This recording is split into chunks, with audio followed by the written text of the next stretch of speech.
प्रिय विद्यार्थीगण, मैं दीपक और आप देख रहे हैं अपना YouTube channel smart Gurukul.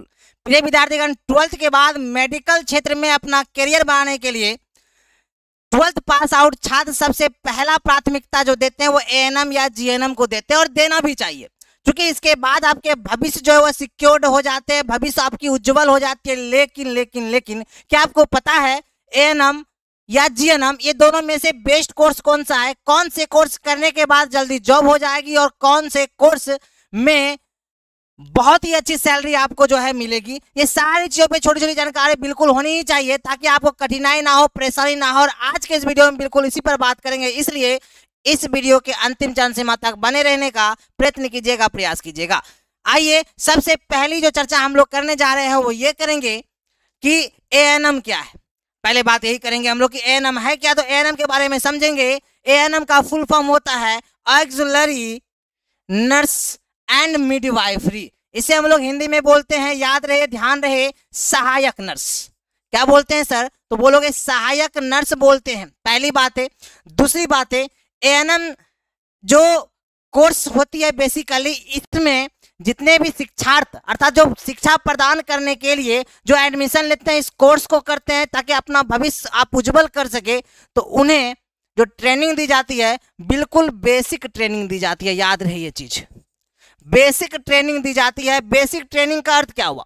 Basic training का अर्थ ये हुआ कि उसमें आपको सिर्फ और सिर्फ जो रोगी होगी, पेशेंट होगी, उसकी देखभाल करनी है, रोगी की देखभाल करनी है, ध्यान रहे। और साथ ही साथ जो रोगी होगी उसकी क्या करनी है?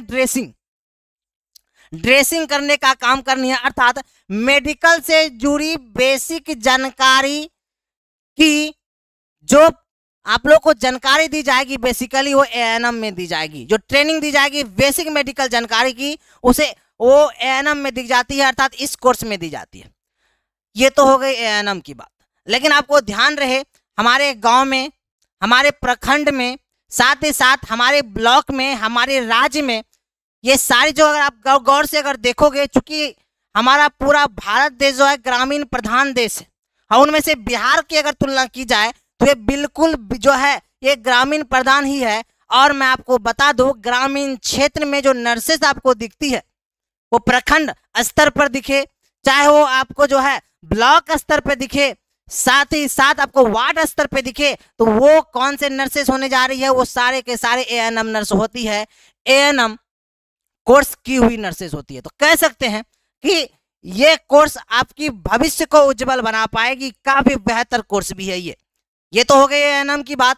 आइए अब हम लोग बात करते हैं जीएनएम के बारे में कि जीएनएम अब है क्या। तो जीएनएम की ओर जैसे ही जाएंगे तो हम लोग ये समझ पाएंगे कि जनरल नर्स एंड मिडवाइफरी, ये जीएनएम का फुल फॉर्म होता है। क्लियर? और इसकी हिंदी जो होती है जनरल नर्स एंड मिडवाइफरी ही होती है, या समझो। लेकिन आप याद रखोगे इसे हम लोग सीनियर नर्स बोलते हैं। क्लियर? सीनियर नर्स बोलते हैं। और एक चीज और ध्यान रखोगे, इसके अंतर्गत जो जानकारी दी जाती है अर्थात ट्रेनिंग जो दी जाती है, डिटेल ट्रेनिंग दी जाती है। डिटेल ट्रेनिंग दी जाती है। डिटेल ट्रेनिंग का अर्थ ये हुआ, इसमें आपको मरीज की तो देखभाल करनी ही करनी है, मरीज की देखभाल करनी ही है। साथ ही साथ ध्यान रहे, इसमें जिम्मेदारी भी रहती है कि विषम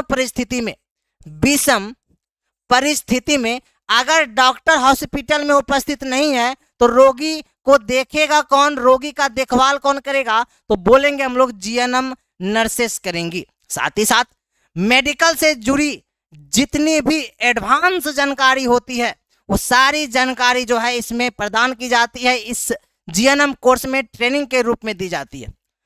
कहा जाता है कि जीएनएम जो होती है वो डॉक्टर के पैरेलल कोर्स होती है। क्लियर? ये 2 से 3 बातें मैंने बताया। और साथ ही साथ ये आप यहां देख पा रहे होंगे, एक ऑपरेशन थिएटर की छोटी सी की जो है आकृति लगी हुई है।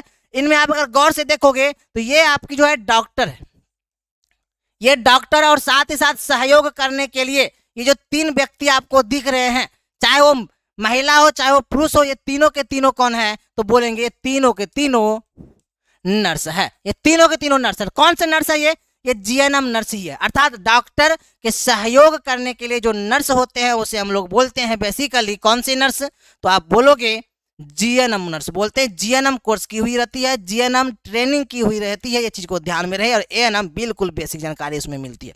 ये दोनों के बारे में आई थिंक आप समझ गए होंगे, लेकिन जो मुख्य जानकारी है वो ये है। आइए देखते हैं, ये देखने का काम करेंगे कि सर एएनएम और जीएनएम ये दोनों कोर्सों में अंतर क्या है, ये दोनों का अंतर बतानी है कि ये दोनों विभिन्नता कैसे रखती है एक दूसरे से। आइए करते हैं उस पर गौर से समझने का काम कीजिए। जो एएनएम कोर्स आपको दिख रही है ना, बेसिकली एक डिप्लोमा कोर्स है, ये डिप्लोमा कोर्स है। और मैं बता दूं कि डिप्लोमा कोर्स तो है, और दूसरी बात है ये जो कोर्स होती है ये 2 ईयर अर्थात 2 साल की कोर्सेस होती है, और साथ ही साथ हाफ ईयर की ट्रेनिंग इसमें इंक्लूडेड है। तो कह सकते हैं ये जो कोर्स है आपकी लगभग 2.5 साल की कोर्स होती है। और जब आगे बढ़ेंगे हम लोग तो देख पाएंगे इसकी जो जॉब देखने के लिए मिलता है वो कहाँ पे, तो बोलोगे ग्रामीण क्षेत्र में देखने के लिए मिलती है। और साथ ही साथ जो ब्लॉक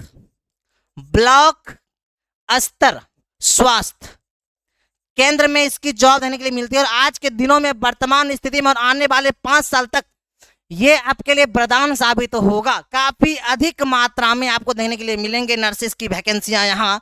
और अगर ये कोर्स आप गवर्नमेंट कॉलेज से करने में सफल हो जाते हैं तो आप एक निश्चित रूप से और आप जॉब पाने में भी कामयाब हो जाओगे। सैलरी बहुत ही अधिक है, करेंगे उस पर बात, बस इस वीडियो में बने रहेंगे आप। आइए आगे बढ़ते हैं, अब जीएनएम के बाद चर्चा करते हैं। जीएनएम भी बेसिकली कौन सा कोर्स है, डिप्लोमा कोर्स है, समझेंगे। अरे सर आपने डिप्लोमा कोर्स का अर्थ बताया नहीं। डिप्लोमा कोर्स दोनों साइड हम अपने प्रयोग किया, डिप्लोमा कोर्स और यहाँ भी कर रहे हैं।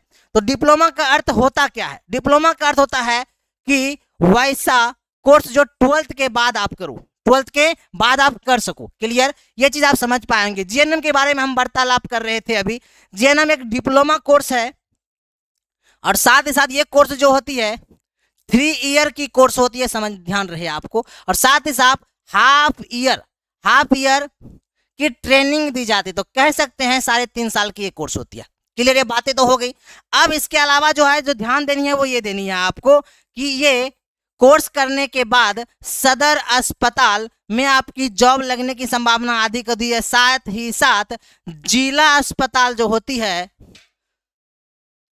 अस्पताल में जो है जॉब लगने की संभावनाएं काफी अधिक होती है। और साथ ही साथ राज्य स्तर पर जो स्वास्थ्य केंद्र होता है वहां पर जॉब लगने की संभावना इसमें काफी अधिक रहती है।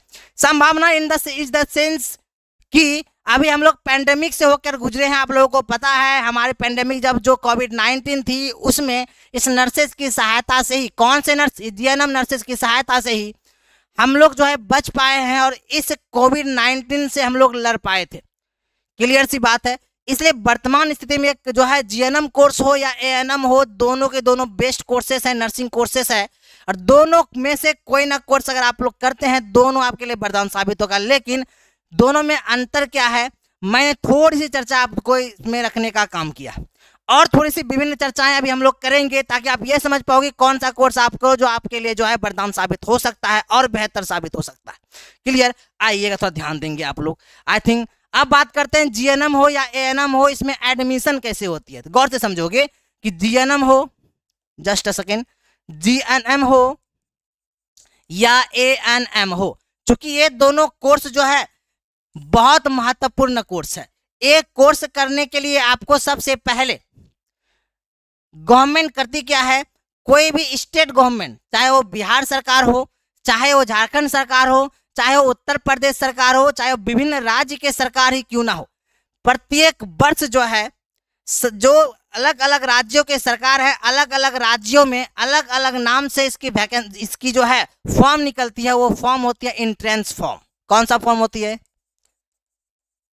Entrance form. एंट्रेंस फॉर्म का अर्थ ये हुआ कि प्रतियोगिता फॉर्म भरी जाती है। इसके लिए वो कौन कंडक्ट कराती है, सिंपल सी बात है, अगर आप बिहार से बिलोंग करते हो तो बिहार सरकार ही कराएगी, जिस राज्य करते हो उस राज्य के सरकार ही कराएगी। लेकिन जो है एक संस्था ये एग्जाम लेती है, एंट्रेंस एग्जाम, उसे हम लोग बोलते हैं DCECE बोलते हैं। क्लियर सी मेरी बात को आई थिंक आप समझ पाए होंगे। अब ये एंट्रेंस फॉर्म जैसे ही आप फिलअप करते हो, फिलअप करने के बाद इसकी एग्जाम होती है, एग्जाम ली जाती है, और एग्जाम जैसे ही आप दोगे उसके बाद आप सफल हो जाओगे। और जैसे ही आप सफल होते हो तो आपको गवर्नमेंट कॉलेज मिलेगी। गवर्नमेंट कॉलेज मिल जाएगी, और गवर्नमेंट कॉलेज मिलेगी तो वहां पर जाकर अगर आप जीएनएम कोर्स करोगे और 3.5 साल मतलब 3.5 ईयर का कोर्स करोगे, अगर एएनएम करनी है तो 2.5 ईयर का कोर्स यहां से आप कंप्लीट अपना करोगे, यहां से ट्रेनिंग प्रदान कर लोगे। अब आपके मन में बहुत दुविधाएं चल रही होगी, हम समझ पा रहे हैं। दुविधा ऐसा होगा कि सर जो एंट्रेंस जो फॉर्म आएगी, फॉर्म फिलअप करेंगे, जो एग्जाम होगी, एग्जाम का सिलेबस क्या होना है, ये तो आपको कठिनाई कर रही होगी, परेशानी कर रही होगी। मैं आप परेशान मत होइए, हम इसलिए ही उपस्थित हुए हैं यहाँ पे। मैं बार बार बोलता हूँ, जब हम हैं तो फिर क्या गम है, क्योंकि स्मार्ट गुरुकुल को आपने जो है बिहार का नंबर 1 चैनल बनाने का काम किया, ये चीज को ध्यान में रहे। अब धीरे धीरे हम लोग प्रत्येक जितने भी राज्य है, प्रत्येक बार राज्य में हम लोग प्रवेश करना प्रारंभ कर दिए। प्रत्येक राज्य के जो है स्टूडेंट हम लोगों को जो है प्रेम देना प्रारंभ कर दिए हैं। सारे लोगों का चहेता चैनल नंबर 1 चैनल बनकर जो है आपके सामने आने वाले दिनों में उभर कर आएगा, क्योंकि हम लोग करते हैं बहुत ज्यादा मेहनत। किस तौर पर, आइए करते हैं उस पर बात। हाँ, अब बात आ गई, थोड़ी सी जो दुविधाजनक बातें हैं वो ये है कि एजुकेशन और क्वालिफिकेशन क्या होगी। अगर बात किया जाए जीएनएम का और अगर बात किया जाए एएनएम का, तो दोनों के बारे में थोड़ी सी डिटेल चर्चा हम लोग करेंगे कि जीएनएम का जो है क्वालिफिकेशन क्या है और साथ ही साथ एएनएम का क्वालिफिकेशन क्या है। अगर आप जीएनएम करना चाहोगे तो सबसे पहली बात है कि 12th आप पास होना चाहिए, और सिर्फ 12th पास आउट होने से कुछ होने वाला नहीं है। साथ ही साथ 12th तो पास आप करोगे, वो आपकी स्ट्रीम आईएससी होनी चाहिए। आईएससी का अर्थ ये हुआ कि आप फिजिक्स प्लस केमिस्ट्री और प्लस बायोलॉजी से आपने अगर इंटर किया है, +2 पास आउट किया है, तो आप जीएनएम का फॉर्म फिलअप कर सकते हैं, और जीएनएम का फॉर्म फिलअप करके आप गवर्नमेंट कॉलेज में सीट अपना जो है फिक्स कर सकते हैं, ट्रेनिंग को पूरा कर सकते हैं और अपने भविष्य को उज्जवल कर सकते हैं। क्लियर। अब बात करते हैं एएनएम का, गौर से समझोगे। एएनएम के लिए जो है सबसे पहली बात है पुनः वही कि आपको 12th पास होनी चाहिए। 12th पास होनी चाहिए, लेकिन कौन सा स्ट्रीम से ये मायने नहीं रखता है। अगर आप आईएससी किए हुए हैं अच्छी बात है, अगर आप आईए किए हैं अच्छी बात है। आईएससी इन द सेंस कि आपने अगर साइंस लिया था +2 में फिर भी ठीक है, अगर आपने आर्ट्स भी लिया था फिर भी ठीक है। आर्ट्स वाले और साइंस वाले दोनों के दोनों इसमें फॉर्म फिलअप कर सकते हो। मैंने क्या कहा, मैंने ये कहा एएनएम अगर करना चाह रहे हो, अगर आपने आर्ट्स किया है +2 में, अगर आपने जो है आईएससी मतलब साइंस लिया है +2 में, फिर भी फॉर्म को फिलअप कर पाओगे, एएनएम आप बन पाओगे। क्लियर सी बात है, ये चीज समझ गए आप। आई थिंक आप ये समझ गए होंगे क्वालिफिकेशन क्या चाहिए, मैंने आपको बता दिया। संक्षिप्त क्वालिफिकेशन से मैंने आपको अवगत करा दिया, ठीक है। अब इसके बाद और जो डाउट रह जाती है उस पर बात करते हैं कि कोर्स की फी कुल कितना लगनी है। सर कोर्स की फी कितना लगेगी, क्योंकि हम लोग बात कर रहे हैं गवर्नमेंट कॉलेज की। मैंने क्या बताया, बिहार कोई भी राज्य सरकार क्यों ना हो, राज्य सरकार जो एंट्रेंस फॉर्म निकालती है, प्रतियोगिता परीक्षा लेती है, परीक्षा का एग्जाम देते हो, आप पास करते हो। पास करने के बाद जो है आपके एएनएम करना चाहोगे तो एएनएम, जीएनएम करना चाहोगे तो जीएनएम। अच्छी रैंक अगर आ गई, अच्छे एग्जाम आपकी चले गई तो जीएनएम कोर्स कर लोगे, नहीं तो एएनएम करोगे आप। सिंपल सी बात है। ये दोनों कोर्स जो है बेस्ट है, मैंने बताया आपको, दोनों के दोनों कोर्स कर सकते हो। और इसके लिए अगर फी की बात किया जाए तो मैं आपको बता दूं बहुत कम फी, लगभग जो है पर ईयर जो मैं आपको बता दूं 10K मतलब 10,000 रुपीस आपकी खर्च होनी है पर ईयर, लगभग 10,000 खर्च होनी है। अब मैं आपको बता दूं, क्योंकि कितने साल का ये कोर्स है तो बोलोगे सर ये फर्स्ट ईयर, फिर सेकेंड ईयर और फिर थर्ड ईयर, ये 3 साल की कोर्स है। तो अगर आप जोड़ कर बताओगे तो 30,000 मतलब कह सकते हैं 30,000 आपकी खर्च आनी है। लेकिन अभी धैर्य रखिए, अभी मैं कुछ और समझाने जा रहा हूं। जैसे ही आपकी एडमिशन हो जाएगी, चाहे आप जीएनएम में हो चाहे आपकी एएनएम में हो, जैसे यहाँ आपकी एडमिशन होगी गवर्नमेंट कॉलेज में, अगर आपको सीट प्रदान कर दी गई, मिल गई और वहां से ट्रेनिंग करना प्रारंभ करेंगे, तो ध्यान रहे पर मंथ ध्यान रहे मैं क्या बताना चाह रहा हूं आपको, मैं बताना ये चाह रहा हूं पर मंथ जो है लगभग 2700 रुपए पर मंथ जो है सरकार के द्वारा, गवर्नमेंट के द्वारा आपको दी जाएगी। 27 रुपया पर मंथ ये सैलरी है आपकी। तो आप कह सकोगे, सोच सकोगे आप लोग कि आपकी खर्च कितना हो रही है 30,000, और सरकार बहुत ज्यादा पैसा आपको देने जा रही है 3 साल में। 3 साल में आप सोच सकते हो कितने मंथ होते हैं, 36 मंथ तो हो गई। आप लोग नॉर्मल भी अगर सोचोगे तो कितने मंथ हो गई भाई, तो बोलोगे सर 36